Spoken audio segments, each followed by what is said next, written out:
અનંત વિજ્ઞાનમતી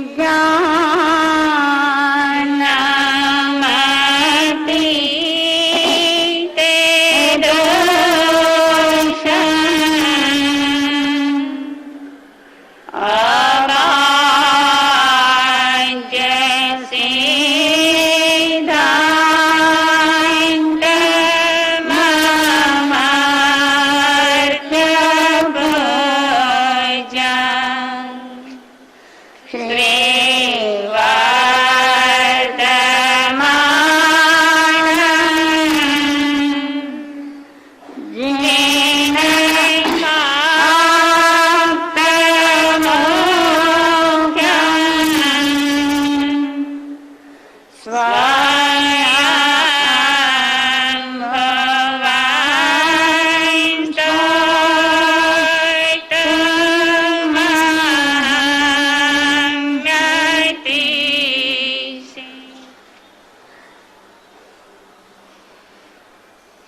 वितराग परमात्मा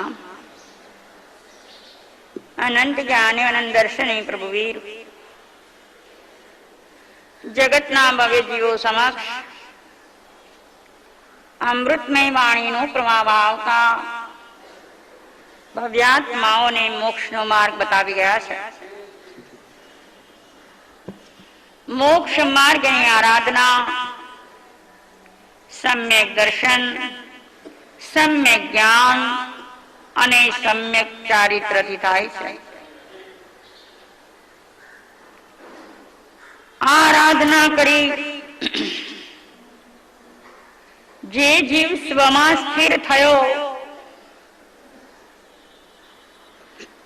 એ જીવને હવે પછી સંસાર હોતો નથી।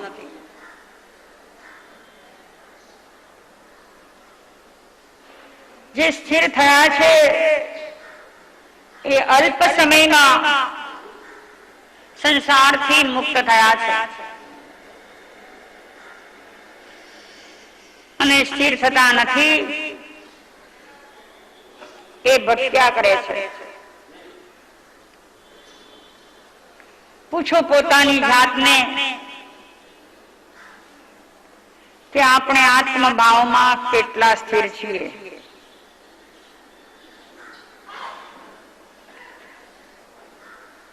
संसार भाव में स्थिर ज रहीए छीए अने आत्म भाव में स्थिरता सूझती नहीं। चरम तीर्थंकर भगवान महावीर परथी विमुक्त थई ज्यारथी स्वमा स्थिर थया त्यारथी एमनी आराधनानो वेग प्रबल बन्यो। अत्यंत वेगथी आराधना उपड़ी। छेल्ला 3-4 भावमां એટલું બધું કામ કરી લીધું કે હવે પછી બધું કામ કરવાનું રહે નહીં। અનેક ભાવો સુધી જે નતું થયું એ છેલ્લા ભાવોમાં થઈ ગયું કારણ કે સ્થિર થયો હતો। આ સ્થિરતા શરીરની કે માત્ર મનની નહીં ચાલે। શરીર સ્થિર કરીને તો અહીંયા 2 કલાક બેસો છો, સાંભળવામાં રસ છે, રુચિ છે, ગમો છે તો ત્યાં પણ મનને સ્થિર કરીને બેસો છો। પણ ભાવાત્મક સ્થિરતા આત્મ સ્થિરતા થતી નથી। પ્રભુ મહાવીરે જ્યારથી આત્મ સ્થિરતા કેળવી ત્યારથી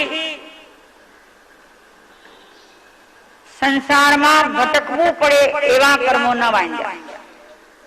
કર્મ બંધન તો થયું જ છે કારણ કે 13મા ગુણસ્થાને પહોંચ્યા પછી પણ સૂક્ષ્મ કર્મ બંધન રહે છે, તો એ પહેલા તો રહેવાનું જ, પણ બહુમાં ભટકાવે એવું કર્મ બંધન નહોતું. અને એના કારણે તીર્થંકર નામ ગોત્ર બાંધી એ તીર્થંકરત્વનું વિશેષ ફળ જે લાદવાનું છે એ હવે આ અંતિમ ભવમાં લાદશે. ગઈકાલે આપણે જોયું કે માતા ત્રિશલાની કુક્ષીથી એમનો જન્મ થયો. 3 જ્ઞાનનો ધણી છે. મતિ શ્રુત અવધિ નિર્મળ લઈને આવ્યો છે.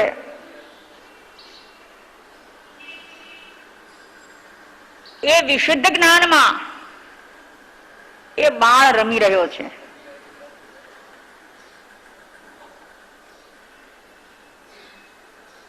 સાધારણ રીતે જન્મેલા બાળકને કઈ જ સૂઝબૂઝ હોતી નથી, પણ આ તો તીર્થંકરપણું પ્રાપ્ત થાય એવા સર્વ સુલભ યોગ લઈને આવ્યો છે. રાજા સિદ્ધાર્થ જન્મોત્સવ મનાવે છે. અરે એના પહેલા તો ઇન્દ્રોએ મનાવ્યો. શું કે છે આપણી પરંપરા કે તીર્થંકરનો જન્મ થાય એટલે ઇન્દ્રો એને મેરુ શિખરે લઈ જાય છે અને ત્યાં એનો અભિષેક કરે છે. બહુ અદભુત ઘટના છે. એનું વર્ણન પણ જો કરીએ તો એવું રૂઢું વર્ણન છે કે મન પ્રસન્નતાથી ઉભરાઈ ઉઠે. પ્રભુ પ્રત્યે આદર ભાવ જાગે. અહો પ્રભુ, આપની શક્તિ, આપના ગુણો, આપનું તેજ, આપનો પ્રભાવ, આપની પ્રતિભા કેવી કે સ્વર્ગના ઇન્દ્રો જે સર્વોચ્ચ દેવ કહેવાય એ દેવો અહીં ધરતી પર આવે છે અને આપને સ્પર્શ કરવામાં પણ હોડ જામે છે.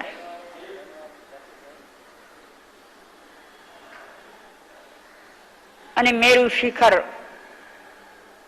સિંહાસન પર બેસાડી અને પ્રભુનો અભિષેક થાય છે. અંતર્મુહૂર્તમાં બાળક પાછું આવે છે. માતાને ખબર નથી, હવે સ્વાપીની નિદ્રા મૂકી દે છે. એ પછી રાજા સિદ્ધાર્થ જન્મોત્સવ મનાવે છે. મારે તમને એ પૂછવું છે કે એમણે જે જન્મોત્સવ મનાવ્યો હશે એમાં શું શું કર્યું હશે?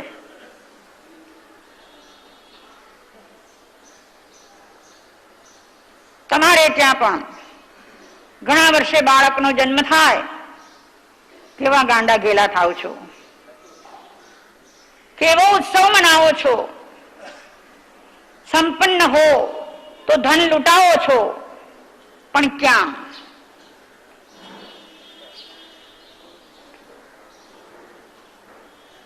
બર્થડે મનાવવું હોય, બર્થડે ની પાર્ટી રાખવી હોય તો ક્યાં રખાય?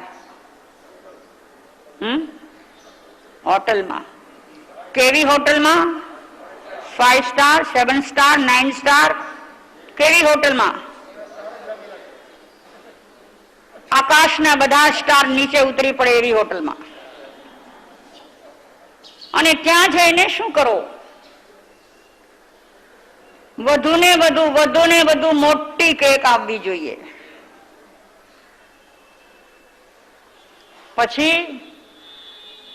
પછી મીણબત્તીઓ જોઈએ. થોડા દિવસો પહેલા પૂજ્ય બાપજીએ આ ટકોર કરી હતી તમને કે તમે જન્મદિવસ મનાવો છો, કેટલી મીણબત્તીઓ સળગાવો છો અને ફૂંક મારીને બુજાવો છો. આ તમારી સંસ્કૃતિમાં હતું? તમારા બાપ દાદાએ આ કર્યું હતું? તમે કેમ કરો છો? તમારું માનસ ગુલામ છે. ભારત સ્વતંત્ર થયું કે નહીં એ તો એ બહુ મોટો પેચીદો પ્રશ્ન છે, પણ તમારા માનસ સ્વતંત્ર થયા નથી. વધુ ને વધુ ગુલામ થતા જાય છે. અને આપણી સંસ્કૃતિમાં જેને અપશકુન કહેવાય એમાં અપશકુનિયાળ કાર્યો કરો છો. સૌથી પહેલું અપશકુન કાળા વસ્ત્રો પહેરીને જવું. અહીં મારી બહેનો કાળી સાડીઓ પહેરીને આવે છે. દેરાસરમાં મનાઈ હોય છે, ખબર છે? દેરાસરમાં મનાઈ હોય છે. એક બેન થોડા દિવસો પહેલા કાળી સાડી પહેરીને આવી હતી. મારો કઈ બહુ પરિચય નહીં, પણ થોડોક. મેં કીધું બેન એક વાત કહું કે આમાં સતી. મેં કીધું આ પહેરીને આવો તો જ ચાલે, બીજી છે તમારા પાસે? તો કે ઘણી છે. એક કામ કરો ને, અહીંયા આ પહેરીને નહીં આવતા, આમાં સતી નહીં પહેરવું. બીજે દિવસે આવીને એને કહ્યું કે માં સતી તમારા શ્રાવકજી ઘણા દિવસોથી કહેતા હતા પણ હું માનતી નહોતી, હવે એ બહુ ખુશ થઈ ગયા. ચાલો મારા કહેવાથી એ તો ખુશ થયા.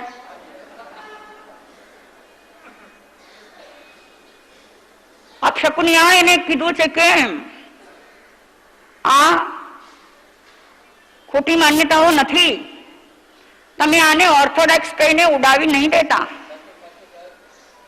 પ્રત્યેક કલરનું એક મહત્વ છે, એક મૂલ્ય છે. એ કલરમાંથી નીકળતા જે વાઇબ્રેશનો હોય છે એ વાઇબ્રેશનો મન ઉપર માઠી અસર કરે છે.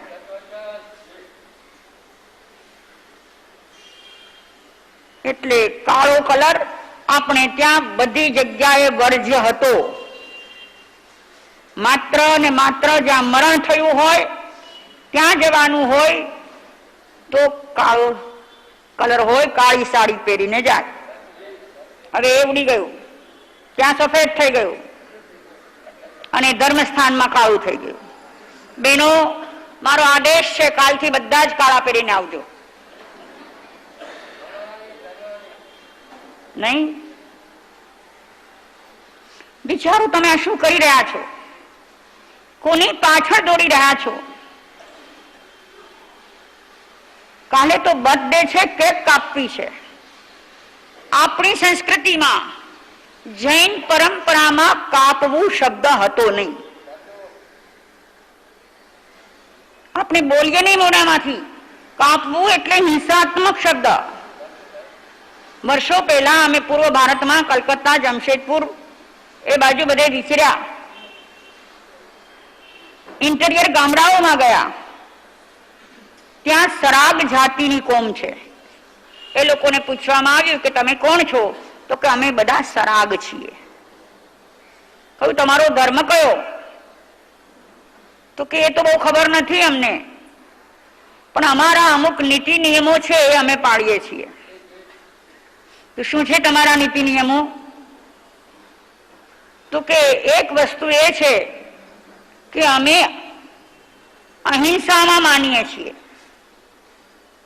એટલે અમારે ત્યાં કાપવું શબ્દ વર્જ્ય છે. કાપવું શબ્દ અમારા મોઢેથી બોલાય નહીં.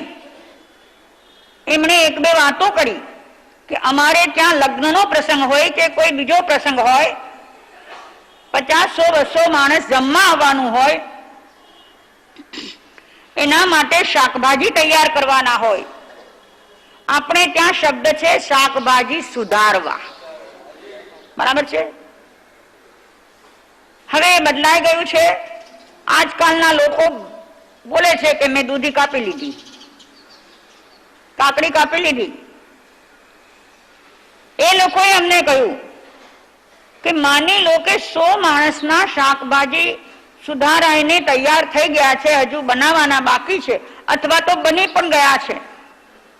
પણ કોઈક જો એક વ્યક્તિ પણ એમ બોલી, ઘરની કે બહારની, કે મેં આજે બધા શાકભાજી કાપ્યા, એને અમને કહ્યું સતીજી એ શાક પછી અમારે ખવાય નહીં. અમે 100 માણસના શાક કુવામાં પધરાવી દીધા છે. કાપવું શબ્દ બોલ્યા પછી ખાઈએ તો અમને હિંસાનો દોષ લાગે.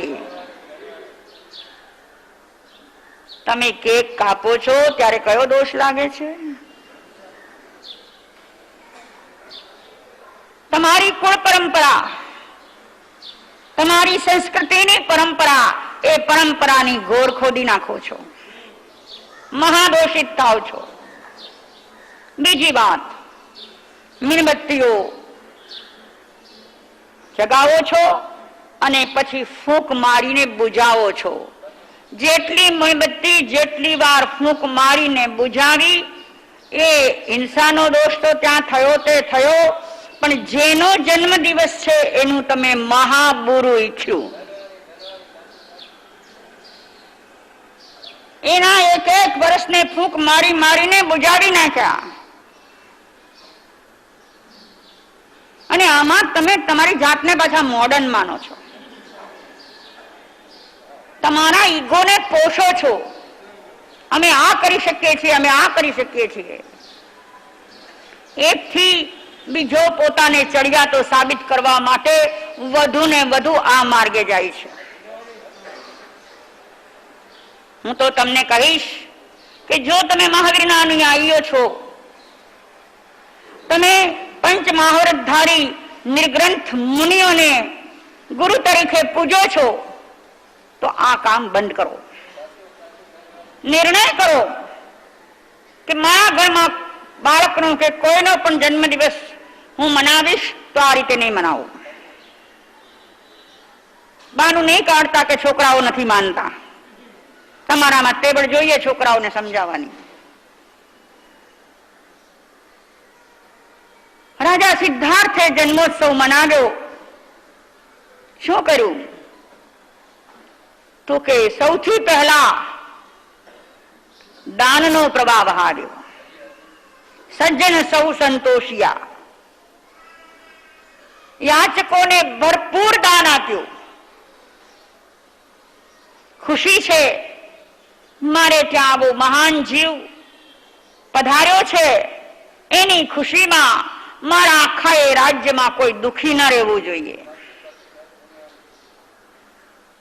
બંધુઓ, તમે શ્રીમંત છો, તમારી પાસે પૈસો હોય અને આવો કોઈ ઉત્સવ મનાવો, એ વખતે વધારે નહીં તો એટલું તમને થાય છે કે મારો કોઈ પણ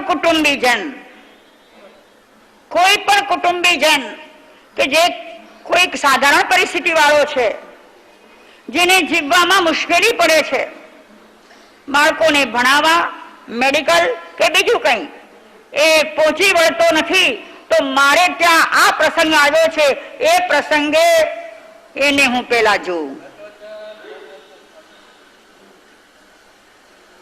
તમે તમારા સંતાનોને સમજાવ્યું છે ખરું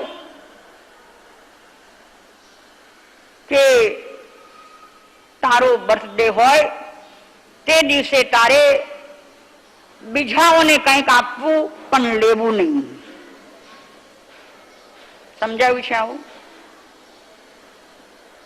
આજે આવ્યા છે કે નહીં મને ખ્યાલ નથી. આપણા ગુણવંતભાઈ દામાણી, સુગાલન દામાણી વાળા, એ ગુણવંતભાઈ બહુ સરસ, એમના જીવનમાં એ વાત છે કે એમના બાળકો કે એમના હાથ નીચે કામ કરતા અમુક માણસો, એનો જેટલામો જન્મ દિવસ હોય, આ ઘણા વર્ષો પહેલાની વાત કરું છું, અત્યારે તો વળી વધ્યા હશે,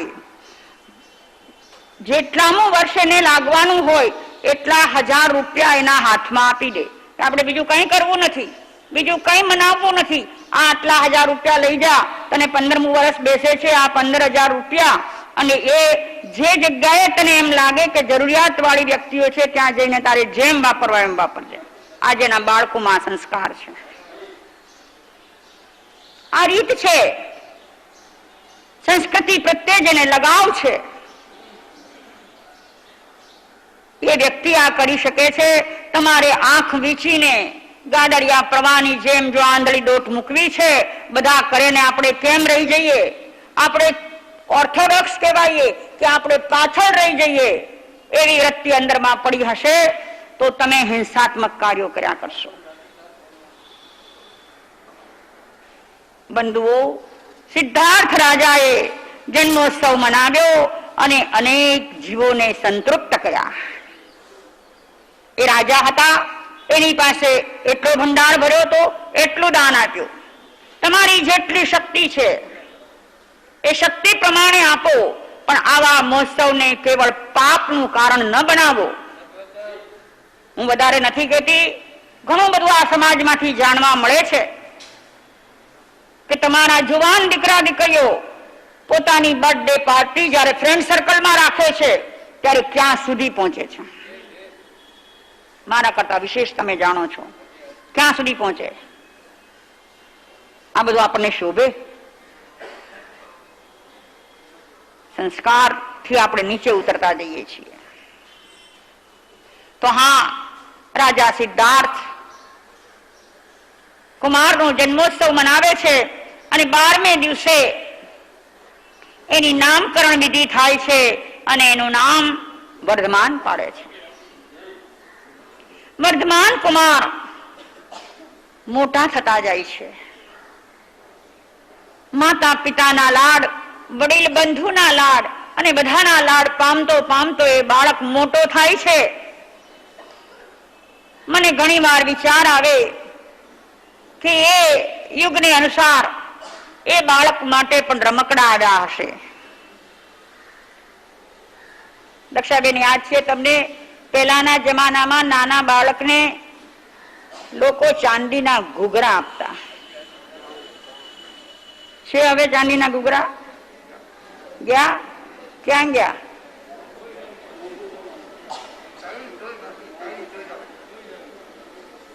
મને નામે નથી આવડતું ભાઈ. શું કામ ચાંદીના ઘૂઘરા આપતા? સંપન્ન જીવ માણસો હોય, જે પહોંચી શકતા હોય એ આપે, પણ એ ચાંદીનો ઘૂઘરો શા માટે? તો કે એક તો એ વાગતો હોય, એનું નામ જ ઘૂઘરો, વાગે. બીજું, બાળક થોડુંક મોટું થાય એટલે એને મોઢામાં નાખવાની ટેવ પડે. કાંઈ પણ વસ્તુ એને આપો એટલે તરત મોઢામાં નાખે. આજે તમારા છોકરા ટેડી બેર ચાવતા હોય છે, એ મોઢામાં ઘૂઘરો નાખે. આપણું શરીર શાસ્ત્ર એમ કે છે કે સોનું ચાંદી એ એવી ધાતુઓ છે કે એ ધાતુઓનો કસ જો પેટમાં જાય તો એનું શરીરનું ગઠન સારું થાય છે, શરીરને ઉર્જા મળે છે, શરીરને તાકાત મળે છે. આજે ઘણે ઘરે એવું છે, ઉકાળીને પાણી પીવા વાળા એ પાણી ઉકાળતી વખતે એમાં સોનાનો સિક્કો નાખે, સોનાનો દાગીનો નાખે, ઉકળી જાય, નીચે ઉતારે, પછી દાગીનો બહાર કાઢી લે અને એ પાણી પીએ, એનાથી ઉર્જા વધે છે. બરાબર છે બહેનો? તો એ ચાંદીના ઘૂઘરા એ માટે હતા કે બાળક એ ઘૂઘરાને ચૂસે તો એને ઉર્જા મળે. હા, તો મારું કહેવાનું તો એ છે કે એ બાળ વર્ધમાનના હાથમાં ચાંદીનો ઘૂઘરો આવ્યો હશે ત્યારે એ બાળક એ રમકડાને જોઈને પ્રસન્ન થયો હશે, રમવા માંડ્યો હશે કે શું થયું હશે? ચિંતન તો એમ કહે છે, આપણા અંતરમાં જે ચિંતન ચાલતું હોય એ એમ કહે છે કે 3 જ્ઞાનનો ધણી, અવધિ જ્ઞાનમાં રૂપી પદાર્થોને જાણનારો વ્યક્તિ, એના દ્રવ્ય ગુણ પર્યાયને જાણવા વાળો એ જીવ જ્યારે એ રમકડું પણ હાથમાં આવતું હશે ત્યારે એ વિચારતો હશે, કેવડો છે? 6-8 મહિનાનો, વર્ષનો છે. એવડું બાળક એ વિચારતું હશે કે અરે મારી માં મને આ જડ પદાર્થ રમવા આપે, આ જડ મને તે શું ખુશ કરી શકે? એને એમાં માત્ર ને માત્ર જડ પરમાણુઓ દેખાય, એને ન દેખાય ચાંદી, ન દેખાય સોનું, માત્ર ને માત્ર એ દેખાય. અને છતાં રમકડાથી રમે. શું કામ રમે? માને પ્રસન્ન કરવા માટે. માને એમ ન લાગે કે આ મારું બાળક એબનોર્મલ છે. બધા જ બાળકો રમતા હોય એમ મારું બાળક પણ રમી રહ્યું છે, એ માના સંતોષ માટે રમકડાથી કદાચ રમતો હોય. આવો વર્ધમાન કુમાર, તમે નહીં માની શકો આ કે હવે એવડા બાળકને તો શું ભાન હોય? ભાઈ, એ આ જમાનાના આપણા બાળકોને ભાન ન હોય. એ બધું જ ભાન લઈને જન્મ્યો હતો. એમ કહેવાય છે કે નાનો છે 1.5-2 વર્ષનો, રાણી ત્રિશલા અરીસા સામે ઉભા છે, દાસીઓ એની માથું ગૂંથી રહી છે. એ પણ એક લાવા હતા. હો, હવે તમારા કટ થઈ ગયા, લાવો ગયો.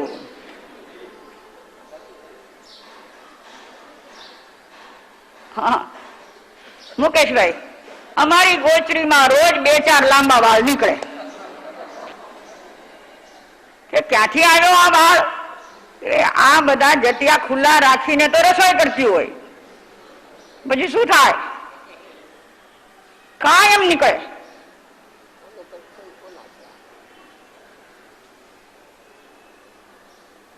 માથું ગૂંથાવી રહી છે માતા ત્રિશલા, દાસીઓ માથું ગૂંથી રહી છે. માથું ગૂંથાયા પછી બગીચામાંથી સુંદર પુષ્પોની વેણી બનાવીને લાવ્યા છે. એ વેણી એના અંબોડામાં નાખે છે. થોડેક જ દૂર બાળ વર્ધમાન રમી રહ્યા છે. એની નજર જ્યાં મા સામે પડે છે અને રડવા માંડે છે. માં કાર્ય અધૂરું મૂકીને દોડે છે. લાલુ બેટા, શું થયું તને? કેમ તું રડે છે? માં તું આ શું કરે છે? શું કર્યું બેટા? માથું પૂછ્યું મેં. માં ફૂલને શું કામ મારી નાખ્યા? તે માર્યા નથી બેટા, એ તો બગીચામાંથી રાશિઓ ચૂની લાવી. તું જોતો ખરો કેવા સુંદર ફૂલ છે, કેવી સુગંધ છે, કેવો એનો રંગ છે, જરા જોતો ખરો બેટા. નહીં માં, આ બધા મરેલા છે, તેને મારી નાખ્યા. માં, આ ઝાડ ઉપર રહેવા સર્જાયેલા છે, આ તોડવાનો તને અધિકાર નથી. એવડો બાળક માને કહી રહ્યો છે. માં કે છે બેટા તું શું બોલે છે? મને સમજાતું નથી.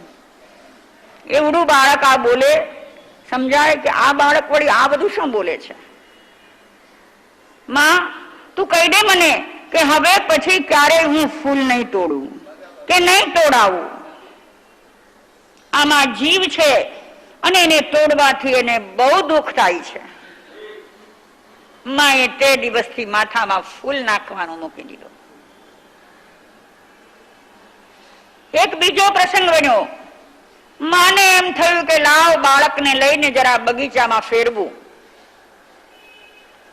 રાણી ત્રિશલા એની સાથે 8-10 દાસીઓ છે અને વર્ધમાનને આંગળીએ લઈ વર્ધમાન ચાલી રહ્યો છે સાથે અને બગીચામાં જાય છે. બગીચાના દરવાજામાં પ્રવેશ કરે છે. થોડી વાર થઈ વર્ધમાને આંગળી છોડાવી દીધી, ઉભો રહી ગયો. માને ખ્યાલ નથી રહ્યો ને માં આગળ ચાલી.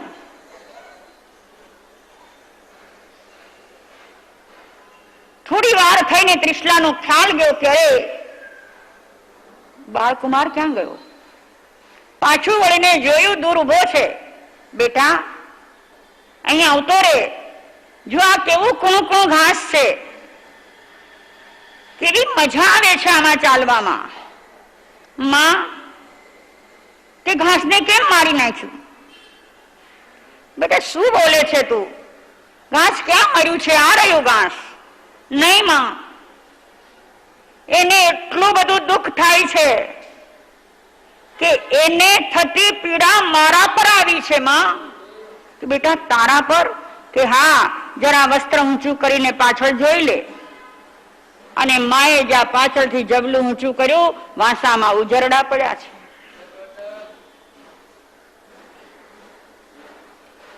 આત્મવત સર્વભૂતેષુની જે ભાવના છે,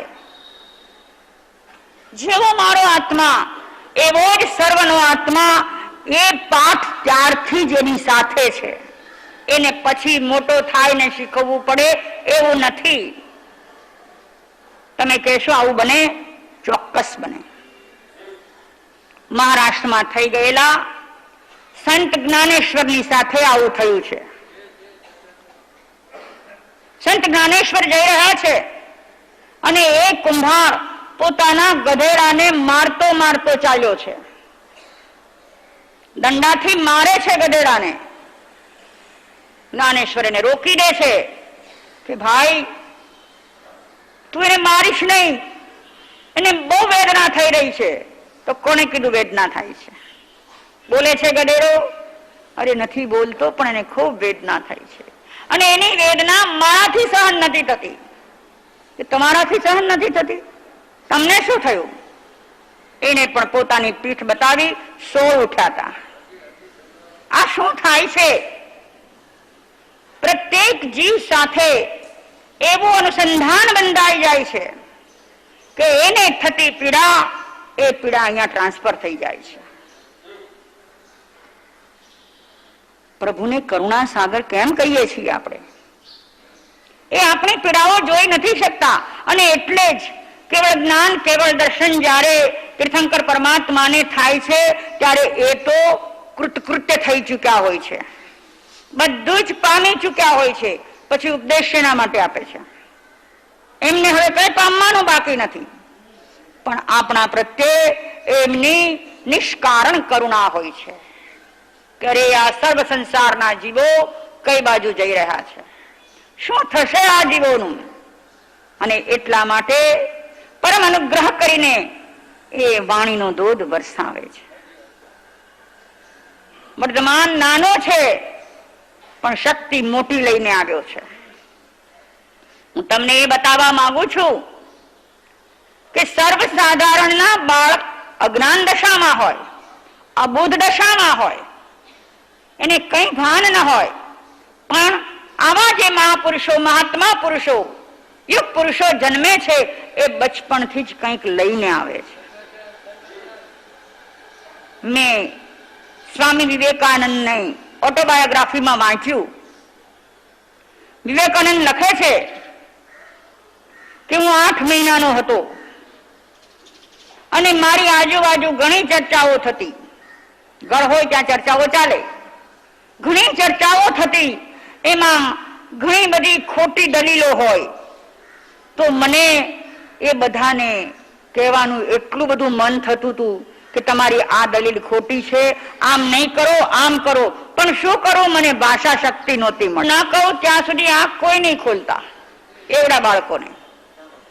પણ શું કરવાનું? કે કઈ નહીં કરવાનું, માત્ર બેઠા રહેજો. હવે ચંચળ બાળક કેટલી વાર બેસી શકે? ઊંચા નીચા થાય છે, જરા જરા વારે આંખો ખોલી ખોલીને જોઈ લે છે. પણ નરેન્દ્ર તો સ્થિર થઈ ગયો છે. 3 વર્ષનો નરેન્દ્ર સ્થિર થઈ ગયો છે. પૂર્ણ કલાક 45 મિનિટ્સ. પેલા બધા બાળકો તો એટલા અકળાઈ ઉઠ્યા છે કે ક્યારે હવે આંખ ખોલે. નરેન્દ્રે આંખ ખોલી પૂર્ણ કલાક પછી અને પ્રસન્ન છે. એ પૂછે છે બીજા બાળકોને કે તમે આંખ બંધ કરી તો તમે શું જોયું? તો કે શું જોયે? બધું અંધારું હતું. આંખ બંધ કરો શું દેખાય? અંધારું હતું. તો કે ના, મને તો ભગવાનના દર્શન થયા. 3 વર્ષની ઉંમરે એને ભગવાનના દર્શન કર્યા. આ શું છે? ભૂતકાળથી શક્તિ લઈને આવ્યો છે, ભૂતકાળના સંસ્કાર લઈને આવ્યો છે કે આટલી નાની વયમાં પણ આ બધું હોય. આપણા પ્રભુ બાળ વયમાં પણ કરુણાના સાગર છે. એટલે એકેન્દ્રી થી માંડીને પંચેન્દ્રિય સુધી સર્વ જીવો પ્રત્યે એમની કરુણા વરસી રહી છે. વળી એક પ્રસંગ બન્યો. મહારાજા વર્ધમાનને લઈ અને મ્યુઝિયમમાં લઈ ગયા. રાજ્યનું પ્રાણી સંગ્રહાલય છે. અમે નાના હતા ને ત્યારે મુંબઈ રાણીબાગ જતા હતા. હતું ને રાણીબાગ? છે જ. તો રાજા સિદ્ધાર્થ વર્ધમાન કુમારને રાણીબાગ લઈ ગયા. જુદી જુદી જાતના પશુઓને પાંજરામાં પૂરેલા છે. જાત જાતના પક્ષીઓ છે, સુંદર સુંદર પક્ષીઓ છે એને પાંજરામાં પૂર્યા છે. ફરી ફરી ફરીને આખું મ્યુઝિયમ દેખાડે છે. રાજાને થાય છે કે મારો કુંવર આ જોઈને ખુશ થશે, આટલા બધા પશુઓ, આટલા બધા પક્ષીઓ, એને જોઈને એને આનંદ આવશે. ચૂપચાપ જોઈ લીધું, મહેલમાં પાછો આવ્યો. પિતા સાથે તો ચર્ચા ન કરી, પણ માતાને કે છે, માં આ બધું શું છે? કેવડો છે બાળક? 5 વર્ષનો. આ બધું શું છે? શું બેટા? કે મને પિતાજી આજે જ્યાં લઈ ગયા હતા ત્યાં મુક્ત ગગનમાં વિહરનાર પંખીઓને પાંજરામાં પૂરેલા હતા. માં એ પંખીને પાંજરે પુરાવું ન ગમે. એને ખુલ્લા આકાશમાં ઉડવું હોય, એને શું કામ પૂર્યા છે? છોડી દો એને. અને પેલા પશુઓ કેવા રાંકડા દેખાતા હતા. માં પશુને પણ ન પુરાય, એ બહુ દુઃખી થાય કે બેટા તને ખબર ન પડે, તું નાનો છે ને. પણ આ તો આપણા પ્રજાજનો ત્યાં ફરવા જાય, આ બધું જુએ અને એને બહુ મજા આવે, બાળકોને પણ મજા આવે, માટે આ રાખ્યું છે. ઠીક, કઈ બોલ્યો નહીં, મનમાં ગાંઠ વાળી લીધી. થોડા દિવસો થયા, કોઈને કીધા વગર, મા બાપને કીધા વગર એકલો ચાલ્યો ગયો ત્યાં. રાજકુમાર છે, ત્યાં રહેલા જે એના દરવાનો હશે એને કીધું, ખોલો પાંજરા. કે કુમાર, પાંજરા ન ખોલાય, પશુઓ બધા ભાગી જાય. હું કહું છું ખોલો પાંજરા. શું કરે? નાનો પણ રાયનું દાણો. હવે મને ખબર નથી મુકેશભાઈ, તમારા દીકરાના દીકરાને કોઈ સમ્યક શેઠ કે છે? નહીં? પેલા એવું હતું, શેઠને ત્યાં બાળક થાય, મહિના 2 મહિનાનું હોય તો એને શેઠ કહીને જ બોલાવવો પડે અને એનું બધાએ માનવું પડે. બાળ વર્ધમાન કહે છે, ખોલી નાખો પાંજરા. શું કરે માણસો? ડર લાગે છે કે રાજાનો કોપ ઉતરશે આપણા ઉપર, પણ શું કરીએ? કુમારની આજ્ઞા છે. પશુઓના, પક્ષીઓના બધાના પાંજરા ખોલાવી નાખ્યા. બધા કિલકિલાટ કરતા પક્ષીઓ ઉડી ગયા, પશુઓ જંગલમાં ચાલ્યા ગયા. હવે પેલા દરબાનો ડરે છે કે જો રાજાને ખબર પડી તો આપણું આવી બનશે. એટલે સામેથી જ ગયા રાજા પાસે, મહારાજા માફ કરજો, પણ બાળકુમાર પધાર્યા હતા અને એને અમને જોરથી આદેશ આપ્યો ને અમારે આ કરવું પડ્યું. આટલા તોફાન વધ્યા છે આના. આ છોકરો મોટો થતો જાય છે એમ મસ્તીખોર થતો જાય છે. થોડા દિવસ થાય છે અને રાજા રાણીને કહે છે, ત્રિશલા, હવે આ કુમાર આપણા હાથમાં નથી, એને હવે ભણવા બેસાડીએ તો ઠીક. ગુરુકુળમાં ભણવા જાય, ઋષિ આશ્રમમાં ભણવા જાય, ભણશે કરશે તો થોડો સમજદાર થશે. જરા વિચારો, મા બાપને ખબર છે કે આ તીર્થંકર થવા વાળો છે ને? 14 સ્વપ્નોના સંકેતો જ્યાં જાણ્યા છે, ત્યાં માતા ને પિતા બે જાણે છે કે ભાઈ આ તો મહાન આત્મા છે. તે છતાંય મા બાપ છે, એ બાળકને બાળક જ જુએ છે કે આની મસ્તી વધતી જાય છે, માટે હવે એને ઋષિકુળમાં મોકલવો જોઈએ. ખૂબ ઉત્સવપૂર્વક અનેકોને લઈને, ખૂબ મોટી દાન દક્ષિણા લઈને મહારાજા, મંત્રી, સેનાપતિઓ, બીજા માણસોનો આખો એ રસાલો, કેટલા રથ ભરીને સામગ્રીઓ, અને રથમાં બેસી અને કુમારને ઋષિના આશ્રમમાં ભણવા માટે મૂકવા જાય છે. વર્ધમાન મનમાં મલકાય છે, પિતાજીને જે કરવું એ ભલે ને કરે, પણ મારે તો જેમ કરવું હશે એમ હું કરીશ. એની પહેલા એક પ્રસંગ બન્યો હતો. શું પ્રસંગ બન્યો? કે વર્ધમાન કુમાર રમી રહ્યો છે. જો એ પહેલા એક વાત કહી દઉં, તમે સૌએ વર્તમાનના જીવનની ઘટનાઓ સાંભળી છે, વાંચી છે. બાળકો સાથે રમે છે ને પેલો મોટો એક સાપ આવે છે. શું થાય છે? બાળકો ડરીને નાસી જાય છે, વર્તમાન સાપને લઈ અને દૂર ફેંકી દે છે. બરાબર? વાંચ્યું છે ને આવું? મારે તમને પ્રશ્ન પૂછવો છે કે જેને ઘાસ, લીલા ઘાસ એવા એકેન્દ્રી જીવો પર કરુણા છે, ફૂલ પર કરુણા છે, પશુ પંખીઓ પર કરુણા છે, એ એવા નાગને, સાપને ઉછાળીને ફેંકી શકે ખરો? વિચાર્યું છે કારે કે ત્યારે ગર્વ કરો છો કે અમારા ભગવાન બહુ શક્તિશાળી હતા? જુઓ, આમ વાત નથી. પણ વાત આવી ક્યાંથી? આવી વાત ઉત્પન્ન ક્યાંથી થઈ? તો યાદ રાખો કે આ દેશ, આની સંસ્કૃતિ ભિન્ન ભિન્ન ધર્મોની મળેલી સંસ્કૃતિ છે. અન્ય દેશોમાં આપણે જોઈએ, મુસ્લિમ દેશોમાં એક જ ધર્મ હોય, ઇસ્લામ. ક્રિશ્ચિયન દેશોમાં એક જ ધર્મ હોય, ક્રિશ્ચિયાનિટી. પણ આપણે ત્યાં અનેક ધર્મો છે. એના કારણે એકબીજાની અસર એકબીજાના સંસ્કાર પર પડે છે. હવે આપણે એ સાંભળ્યું છે કે કૃષ્ણ જ્યારે નાના હતા અને જમનામાં એનો દડો પડી ગયો એટલે ફેંકવામાં આવ્યો. કાળીય નાગને નાથવાનો હતો અને બાળકૃષ્ણ 7-8 વર્ષની ઉંમરનો એ બાળક જમનામાં પડે છે અને કાળી નાગને નાથે છે. આ તમે સાંભળ્યું પણ છે, વાંચ્યું છે, જોયું છે. એ વાત બહુ ફેલાણી પ્રજામાં. જ્યારે એ વાત ફેલાઈ ત્યારે મહાવીરને માનનારાઓને એમ થયું કે એમના કૃષ્ણમાં આ તાકાત હોય તો આપણા મહાવીરમાં ન હોય?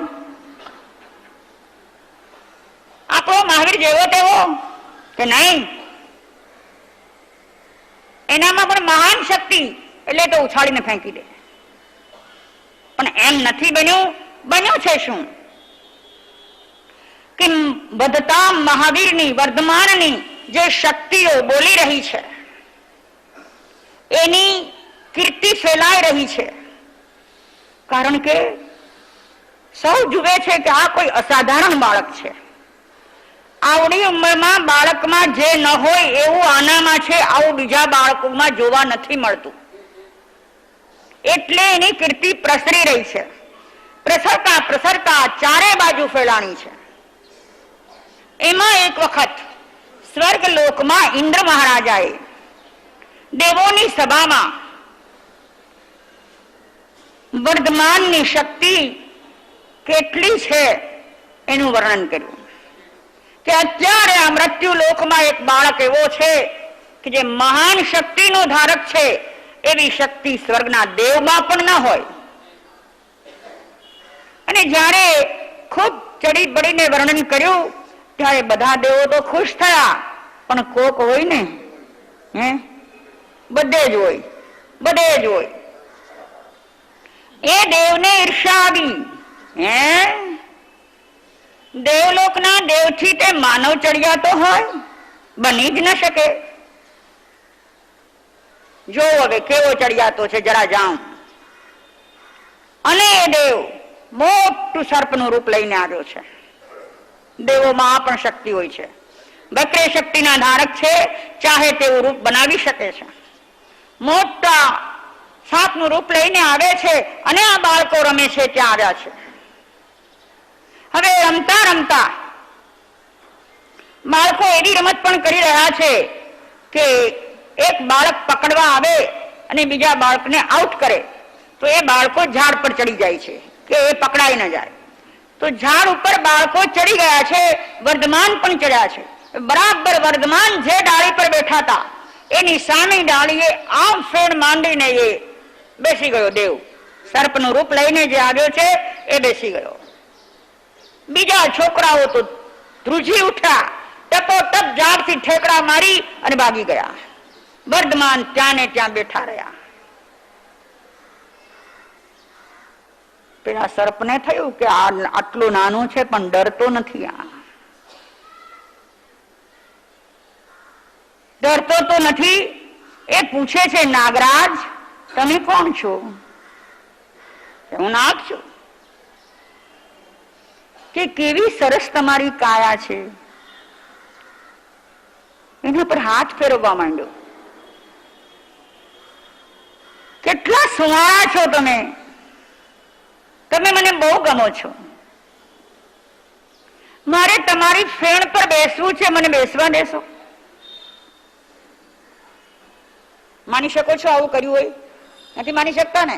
કારણ કે તમે મારા બાળ વર્ધમાનની તુલના તમારા છોકરા હારે કરી છે. પણ એ તમારા છોકરા જેવો નહોતો. અમારો વર્ધમાન તો અલૌકિક પુરુષ હતો, મહાન શક્તિમાન હતો.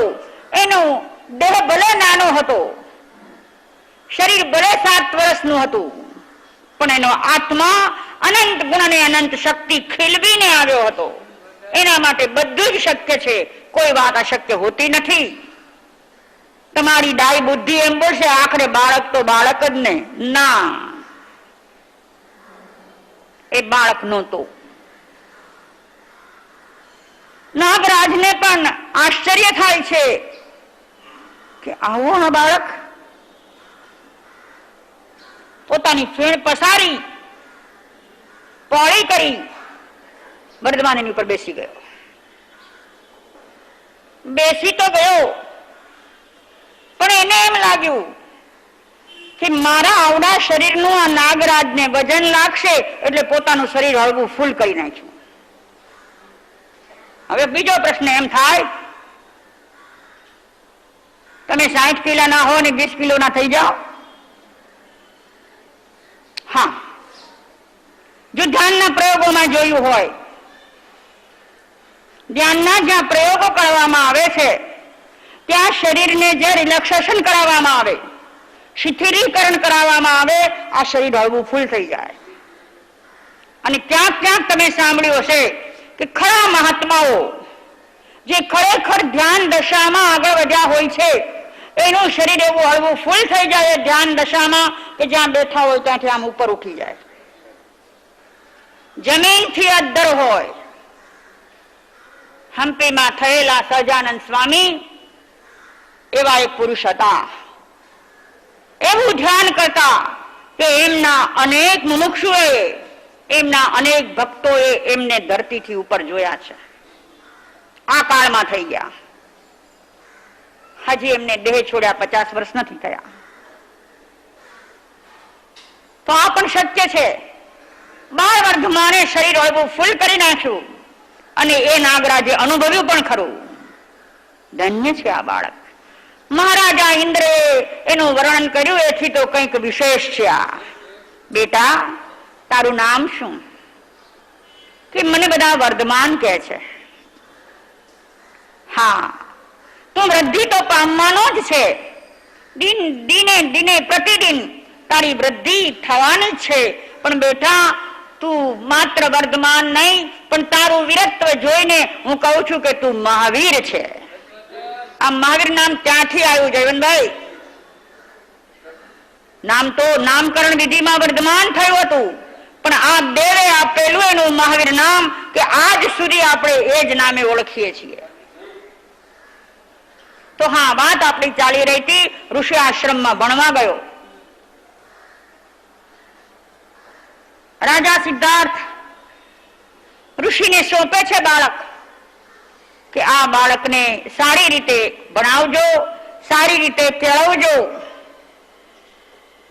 રાજબીજ છે, રાજકુમાર છે, લાડમાં ઉછર્યો છે, એટલે જરા એનું બરાબર ધ્યાન રાખજો.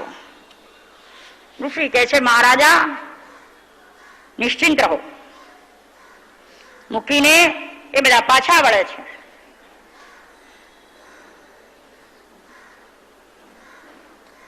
રેતી ઉપર ભણવાનું હતું ત્યારે. સ્લેટ પણ નહોતી. આપણે સ્લેટમાં ભણ્યા, હવે સ્લેટ ગઈ. હવે વનસ્પતિનો કચ્ચરગાણ કાગળ શેણાથી બને છે. તમારા કેજીમાં ભણતા, પહેલીમાં ભણતા, બીજીમાં ભણતા બાળકોને કેટલી નોટબુક્સ, કેટલો કાગળ વપરાય. શેનો બને? વનસ્પતિના માવાનો બને છે. જોજો તમારી એક એક વાત જોઈ લેજો, બધી હિંસાત્મક જ હોય છે. આપણે હિંસાઓ તરફ એટલા બધા આગળ વધી ગયા છીએ અને વધી રહ્યા છીએ કે ભગવાને આપેલો અહિંસા પરમો ધર્મ તો ક્યાંય પાછળ રહી ગયો છે. તો ત્યારે તો રેતીમાં ભણવાનું હતું. એક એકડો આપતા પહેલા પ્રભુના નામનું સ્મરણ કરાવે છે. બોલો બેટા, ઓમ શ્રી નમો અરિહંતાય. ઋષિ બોલાવે છે.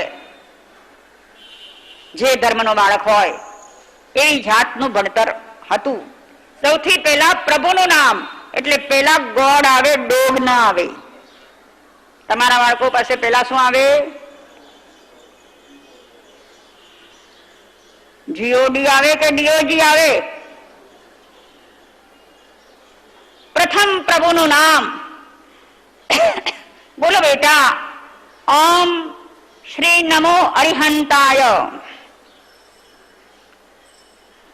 વર્ધમાન બોલે છે ઓમ શ્રી નમો મહાવીરાય. અરે એ નહીં બોલવાનું, અરિહંતાય બોલવાનું. નહીં, હું અરિહંતાય નહીં બોલું. કેમ? મેં અરિહંતને જોયા નથી, નહીં બોલું. પણ તો આ તું શું બોલે છે? તો કે જેને જોયા છે એ બોલું છું.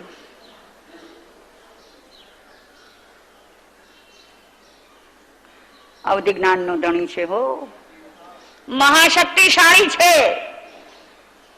મહાવીરાય નામ, મહાવીર નામ મળ્યું છે ને મહાવીરાય બોલે છે. ઋષિ વિચારે છે કે ચલાને બીજા શ્લોક બોલાવું. પોતાની પોથી ખોલે છે અને એમાંથી બીજા સંસ્કૃતના શ્લોક બોલાવે છે કે બેટા આ બોલો. કે આ તો બધું જૂનું જૂનું છે, આ શું બોલે? બેટા પેલા એ શીખવાનું, પછી બીજું શીખશું. તો કે પણ હું બોલું છું ને. અને એ માંડ્યો શ્લોક બોલવા. બોલે કહો. આજે પેપરોમાં આપણે વાંચીએ છીએ, મેગેઝિનોમાં ક્યારેક ક્યારેક વાંચીએ છીએ કે કેવા નાના નાના બાળકો પૂર્વની કેવી શક્તિ લઈને આવ્યા હોય, તો એ નાનપણથી એને બધું જ્ઞાન હોય છે. આ બાળક પૂર્વથી જ્ઞાન લઈને આવ્યો છે. ગુરુ જુદા શ્લોક બોલાવે છે, પોતે જુદા શ્લોક બોલે છે. એની સાથે સાંજ સુધી આ બધી માથાફોડ થઈ, પણ એને બોલવું તું એ જ બોલ્યો. ઋષિએ બોલાવ્યું એ બોલ્યો નહીં. સાંજે ઋષિ પોતે પાછા રાજમહેલમાં ગયા. મહારાજા, આને ભણાવવાની શક્તિ મારામાં નથી. આ તમારો કોઈ અદ્ભુત બાળક છે, અલૌકિક શક્તિનો ધણી છે, એવો આ બાળક આવ્યો છે. મહારાજા હવે પછી આશ્રમમાં મૂકવા નહીં આવતા. આ શક્તિ, આવું લઈને આવેલો આ બાળક.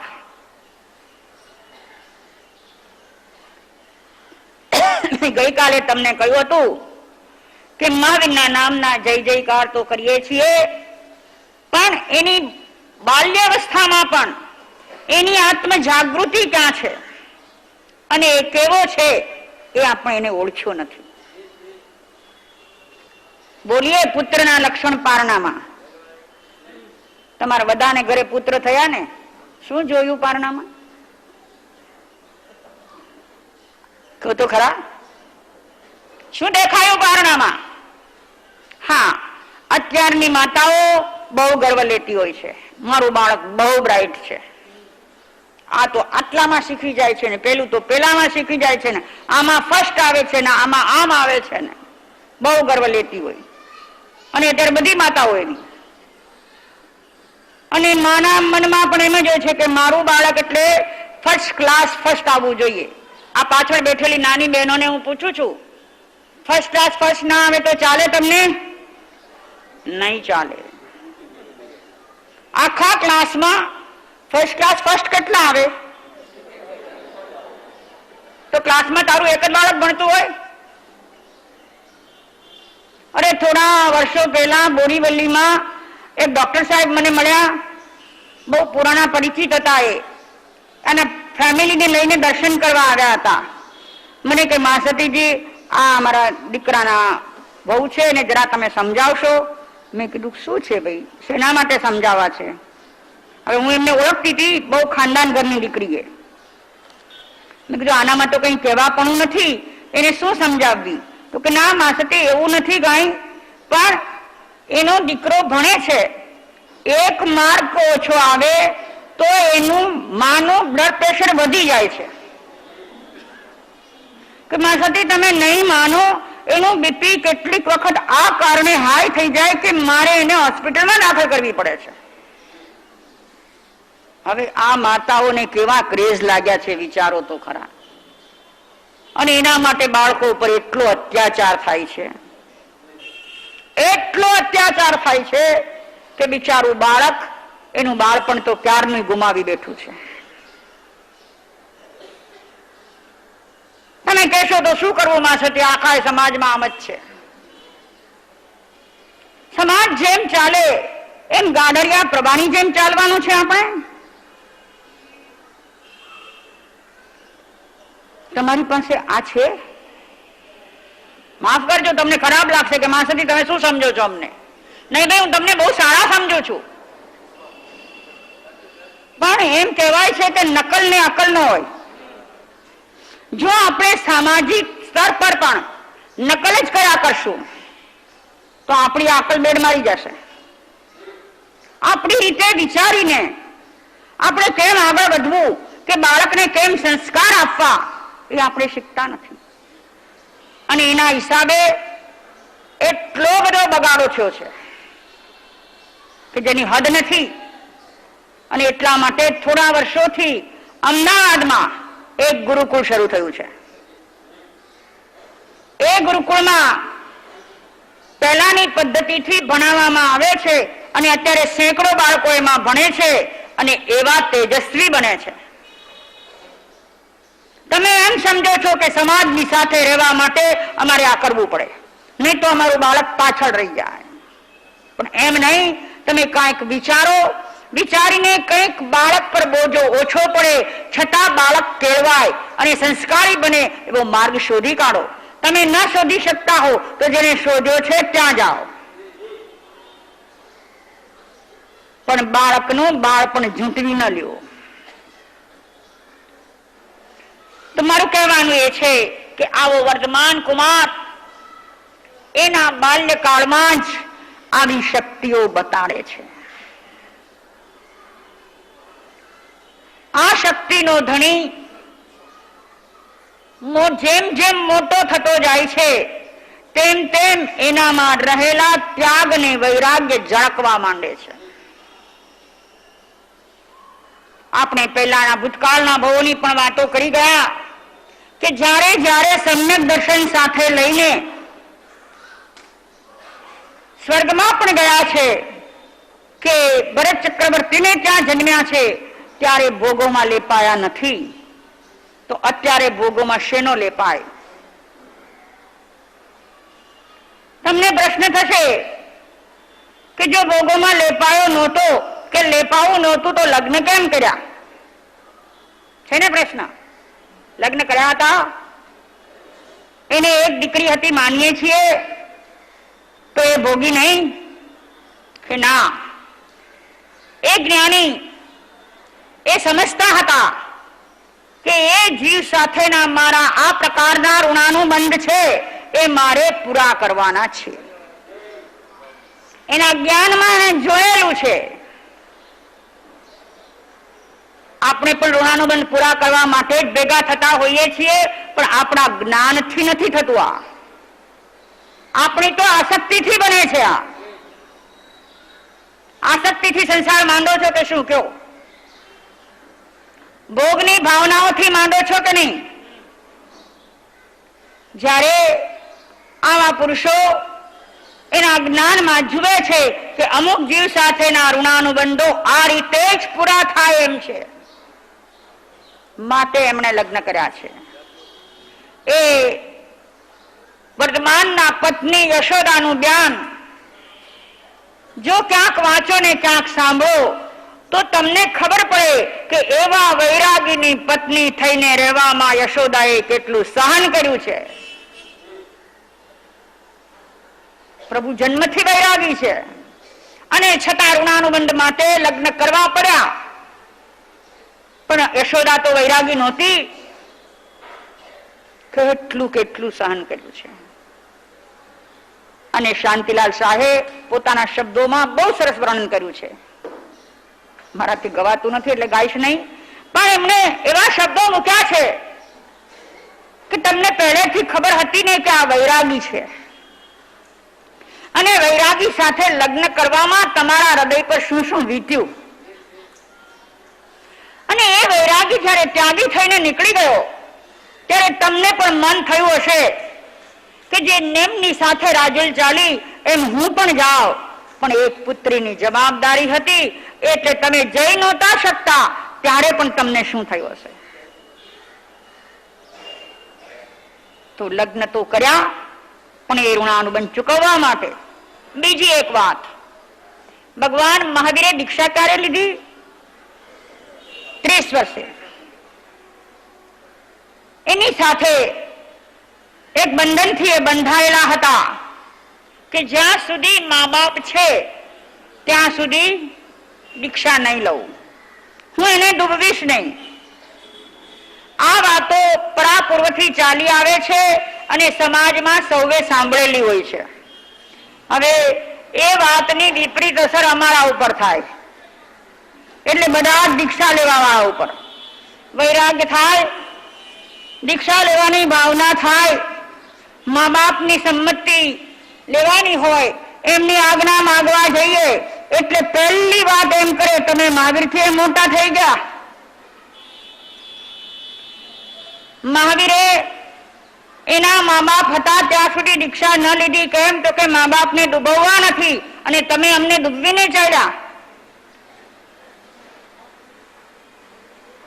ત્યારે અમારા જેવા વૈરાગીઓએ જવાબ આપવો પડે કે મહાવીરને તો ખબર હતી પોતાનું આયુષ્ય કેટલું છે, માતા પિતાનું આયુષ્ય કેટલું છે. માતા પિતાના સ્વર્ગવાસ પછી પણ પોતાનું હજુ ઘણું આયુષ્ય છે, એટલે જે સાધવાનું છે એ સાધી શકશે.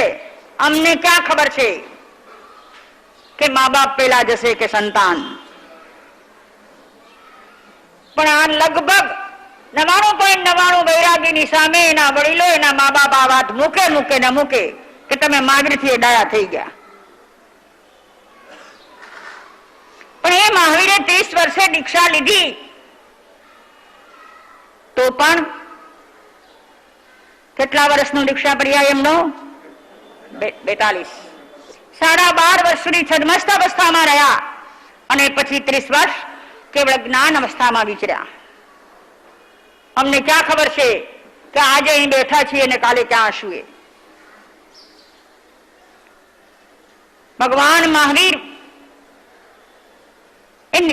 આ બંદરમાં હતા અને મા બાપ રાજા સિદ્ધાર્થ અને ત્રિશલા દેહ છોડ્યા પછી નંદીવર્ધન પાસે આજ્ઞા માંગવા જાય છે ત્યારે ભાઈ રોકે છે પાછો કે ભાઈ હજુ તો મા બાપ ગયા, એનો વિરહ ચાલી રહ્યો છે, એ ભૂલાતો નથી, આંખમાંથી આંસુ સુકાતા નથી ને તું ક્યાં પાછો અમને આ વિરહ આપવા આવ્યો છે? હમણાં તો નહીં જ જવા દઈએ. 2 વર્ષ માંગ્યા, આપી દીધા ઉદાર થઈને. તમે ઉદાર થઈને પૈસા લૂંટાવો છો ને. મહાવીરે 2 વર્ષ આપી દીધા ઉદાર થઈને. પણ વિચાર કરો એ 2 વર્ષમાં એ શું કર્યું છે? તમારી પાસે ઇતિહાસ?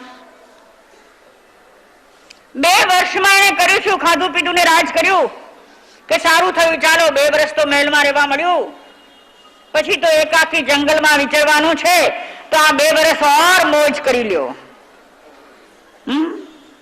એને મોજ કરી જ નથી. જન્મ્યો વર્ધમાન ત્યારથી જ એને મોજ કરી જ નથી, કારણ કે એની મોજ એના અંતરમાં પડી હતી. એને બહાર મોજ હતી જ નહીં. પણ એ 2 વર્ષ રહ્યા, એ ટોટલી એકાંતમાં રહ્યા છે. એના મહેલમાં રહે, બહાર નીકળે નહીં, કોઈ સાથે વાતચીત કરે નહીં. દાસ દાસીઓ એનું ભાણું મૂકી આવે, સવારનું ભાણું મૂક્યું હોય, પાછા બપોરે જાય, ભાણું ઢાંકેલું પડ્યું હોય અને વર્ધમાન એક ખૂણામાં આંખ બંધ કરીને બેઠા હોય. દાસ દાસી જાય, પેલું ભાણું લઈ આવે, એમને એમ ભરેલું હોય, બીજું મૂકી આવે. દિવસો વ્યતીત થઈ જાય, 1-2 દિવસ નહીં, દિવસોના દિવસો વ્યતીત થઈ જાય અને વર્ધમાને એક કણ દાણો ન લીધો હોય.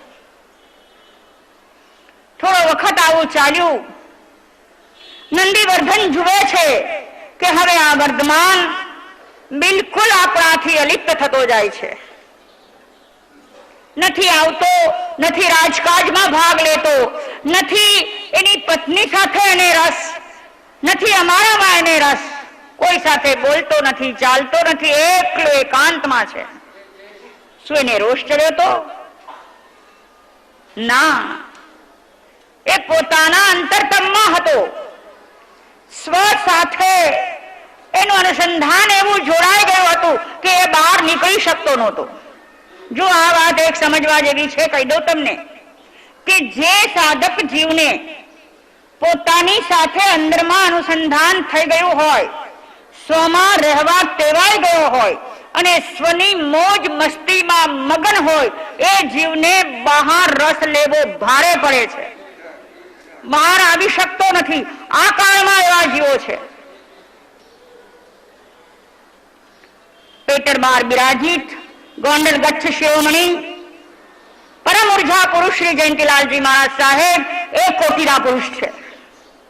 હમણાં જ એમને પ્રશ્ન પૂછવામાં આવ્યો કે ગુરુદેવ, આપનું આટલું જ્ઞાન, આટલી આધ્યાત્મ જાગૃતિ, આટલી આત્મ ઉર્જા આપની ખીલેલી અને આ બહાર સેવાના કામમાં પડ્યા છો આપ. તો એમણે જે જવાબ આપ્યો કે શું કરું, આટલા લોકો આવે છે જે ભાવથી ભક્તિથી આવે છે, જેની સાથે બોલવું ચાલવું જરૂરી થાય છે. સ્વમાં એટલો બધો હું નિહિત થઈ જાઉં છું કે બહાર મારાથી નીકળાતું નથી, પણ બહાર નીકળવું પડે એ માટે આ સાધન રાખ્યા છે કે આ થોડુંક થોડુંક કરું તો હું બહાર રહી શકું. વિચારજો, જેની પાસે સાધક દ્રષ્ટિ છે એ જ આ વાતને સમજી શકશે, બધા નહીં સમજી શકે. એવી એક બહેન મુંબઈમાં છે, એને હું ઓળખું છું, આજે છે. એ રસોઈ કરતી હોય, ઘરની જવાબદારી માથે છે, રસોઈ કરતી હોય, રોટલી વણતી હોય, વણતા વણતા એ પોતાના અંદરમાં ચાલ્યા જાય, આંખ વિચાઈ જાય, ગેસ બળતો હોય, શું થઈ રહ્યું છે એને ખબર નથી, ત્યાં ને ત્યાં ઊભી ઊભી બેસી જાય અને કેટલો વખત સુધી બેસી રહે. અમે બેનને પૂછ્યું, બેન કેમ ચાલે છે બધું? કે માં સતી બહુ મુશ્કેલી છે, બહાર રહેવાતું નથી, વારંવાર અંદર ચાલ્યું જવાય છે અને ઘરની જવાબદારી છે. આ બધી જવાબદારીઓથી મુક્ત થાવ તો હું સદાય મારો પણ લાગતું નથી કે હમણાં એનાથી મને મુક્તિ મળી શકે. આ વાતને જેની પાસે થોડીક પણ સાધનાની સમજ છે એ સમજજો કે આવી દશા હોય છે તો જે તીર્થંકર થવા સર્જાયેલો છે, ચરમ શરીરી જીવ છે, જેને પરમ સાધના કરવી છે, એ રાજમહેલમાં બેઠો હોય તો એ બહાર રહી ન શકે, પરમાં એની વૃત્તિ જઈ જ ન શકે, એ પોતામાં જ રમમાણ હોય. બહુ ઊંચી દશા છે આ, એ સામાન્ય જીવને ન સમજાય, પણ આવી દશા જીવની થાય છે. અમારે ત્યાં અમારું છત્ર, અમારા પરમ વાત્સલ્ય દાત્રી પૂજ્ય બાપજીની પણ આ દશા છે. બહારથી કોઈને કાંઈ ન સમજાય, પણ એ સ્વમાં હોય છે. હવે જયારે આ કાળમાં આ યુગમાં આવા જીવોને જોઈએ અને એની સામે તીર્થંકરનો વિચાર કરીએ ત્યારે એમ થાય કે એ તો ક્યાં હશે, કેટલી ઊંચાઈ પર હશે. નંદીવર્ધન વિચાર કરે છે કે હવે આ વર્ધમાન જાલ્યો જલાશે નહીં, હવે એને શેમાય રસ નથી, હવે એને જવા દો અને આજ્ઞા આપી દે છે. કેવી દશામાં એને આજ્ઞા લીધી એ મને કહો. ખરેખર આ દશા જાગવી જોઈએ મુકેશભાઈ. મને આ બધામાં નહીં પણ તમારામાં અપેક્ષા છે ખરી. આવી દશા જગાડો. તમે જાગૃત જીવ છો ને તમારી જાગૃતિને સાધનામાં કામે લગાડી દો. સંસાર છે, રહેવાનો છે, એના જે ભાવો વર્તવાના છે વર્ત્યા કરશે, પણ નીકળી જાઓ, એનાથી પર થઈ જાઓ. હું તો એમ કહું છું કે તમે ગાજી ગાજીને કહો છો કે અમે બાપજીને લાવ્યા છીએ, 13 થાણાને લાવ્યા છે, અમે મહાભાગ્યશાળી છીએ. હું પણ માનું છું કે તમે મહાભાગ્યશાળી છો, નહીતર આ બની શકે નહીં. આજે બીજા પણ સાધુ સંતો કે કોઈ ગુરુદેવો સાંભળે છે એ પણ કહે છે કે હિંગવાળા સંઘે તો કમાલ કરી નાખી, બાપજીને લઈ આવ્યા. પણ જો તમે બાપજીને લાવ્યા છો, એવા એક આત્મ સાધક જયારે તમારી સામે બિરાજી રહ્યા છે, એમની સાધનામાં નિષ્દિન જયારે લીન છે, ત્યારે તમારામાંથી અમને એકાદ તો એવો જોઈએ કે જે જાગી ઉઠે. અને અમારા બિપિનભાઈ સંઘવી આવ્યા છે કે નહીં ખબર નથી મને, પણ ત્યારે ગાજી ગાજીને દેવલાલીમાં બોલ્યા હતા, બાપજી 13 છો ને 14 કરીને મોકલશું. મેં કીધું કોની દીકરી તૈયાર રાખી છે? કોઈ તૈયાર થાય, દીક્ષા લે, બેસ્ટ. ન થાય તો અમને આવો એક સાધક તો જોઈએ જ છે.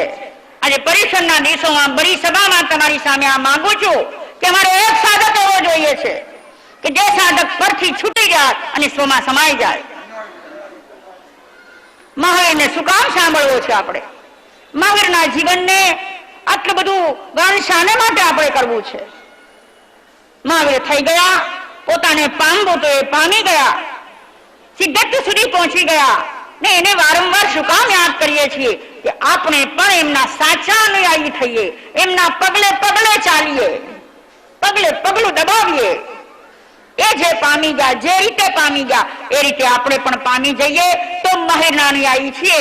આજે બરસરાની અંદર મેં તમારી પીઠમાં બોલ ફેંક્યો છે. હવે તમારે કેવો ઝીલવો એ તમારા પર છે, પણ મને વિશ્વાસ છે કે તમે ઝીલી લેશો, ઝીલીને નીકળી જશો. પછી કોઈની સામે જોવાની જરૂર નથી. સૌના કર્મો, સૌના ભાગ્યો, સૌના પુણ્યો સૌને આધીન છે.